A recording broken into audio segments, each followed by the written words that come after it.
पापमोचनी एकादशी कब है? जानिए सही तारीख और पापमोचनी एकादशी कथा।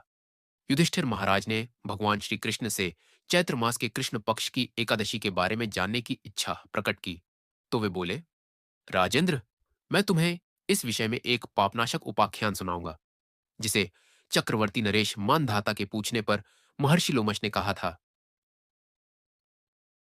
मानधाता ने पूछा, भगवन, मैं लोगों के हित की इच्छा से यह सुनना चाहता हूं कि चैत्र मास के कृष्ण पक्ष में किस नाम की एकादशी होती है, उसकी क्या विधि है तथा उससे किस फल की प्राप्ति होती है।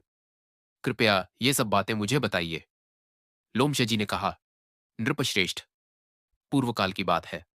अप्सराओं से सेवित चैत्ररथ नामक वन में, जहां गंधर्वों की कन्याएं अपने किंकरों के साथ बाजे बजाती हुई विहार करती हैं, मंजुघोषा नामक अप्सरा मुनिवर मेघावी को मोहित करने के लिए गई। वे महर्षि चैत्ररथ वन में रहकर ब्रह्मचर्य का पालन करते थे। मंजुघोषा मुनि के भय से आश्रम से एक कोस दूर ही ठहर गई और सुंदर ढंग से वीणा बजाती हुई मधुर गीत गाने लगी।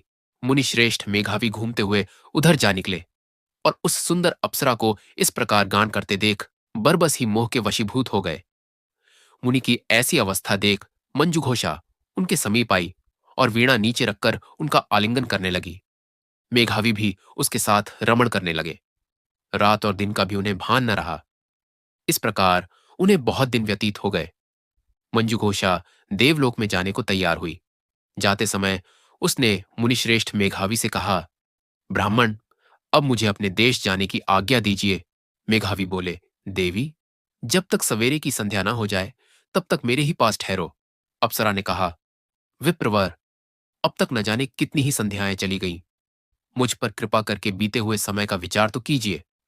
लोमशजी ने कहा, राजन, अप्सरा की बात सुनकर मेघावी चकित हो उठे। उस समय उन्होंने बीते हुए समय का हिसाब लगाया तो मालूम हुआ कि उसके साथ रहते हुए उन्हें 57 वर्ष हो गए।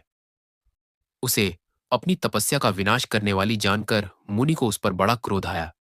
उन्होंने शाप देते हुए कहा, पापिनी, तू पिशाची हो जा। मुनि के शाप से दग्ध होकर वह विनय से नतमस्तक हो बोली, विप्रवर, मेरे शाप का उद्धार कीजिए। 7 वाक्य बोलने या 7 पद, साथ साथ चलने मात्र से ही सत्पुरुषों के साथ मैत्री हो जाती है।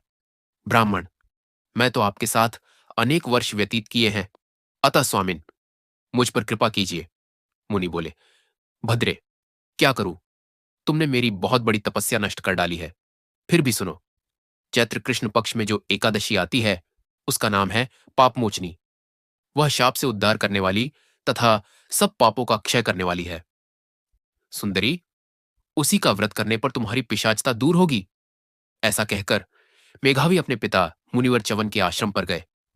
उन्हें आया देख च्यवन ने पूछा, बेटा, यह क्या किया? तुमने तो अपने पुण्य का नाश कर डाला।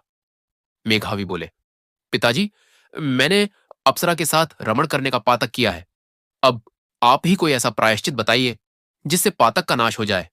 च्यवन ने कहा, बेटा, चैत्र कृष्ण पक्ष में जो पापमोचनी एकादशी आती है उसका व्रत करने पर पापराज का विनाश हो जाएगा। पिता का यह कथन सुनकर मेघावी ने उस व्रत का अनुष्ठान किया।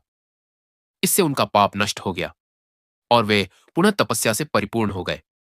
इसी प्रकार मंजुघोषा ने भी इस उत्तम व्रत का पालन किया। पापमोचनी उनका व्रत करने के कारण वह पिशाचों से मुक्त हुई और दिव्य रूपधारिणी श्रेष्ठ अप्सरा होकर स्वर्गलोक में चली गई। भगवान श्री कृष्ण कहते हैं, राजन, जो श्रेष्ठ मनुष्य पापमोचनी एकादशी का व्रत करते हैं उनके सारे पाप नष्ट हो जाते हैं। इसको पढ़ने और सुनने से सहस्र गौदान का फल मिलता है। ब्रह्म हत्या, सुवर्ण की चोरी, सुरापान और गुरुपत्नी गमन करने वाले महापातकी भी इस व्रत को करने से पाप मुक्त हो जाते हैं। यह व्रत बहुत पुण्यमय है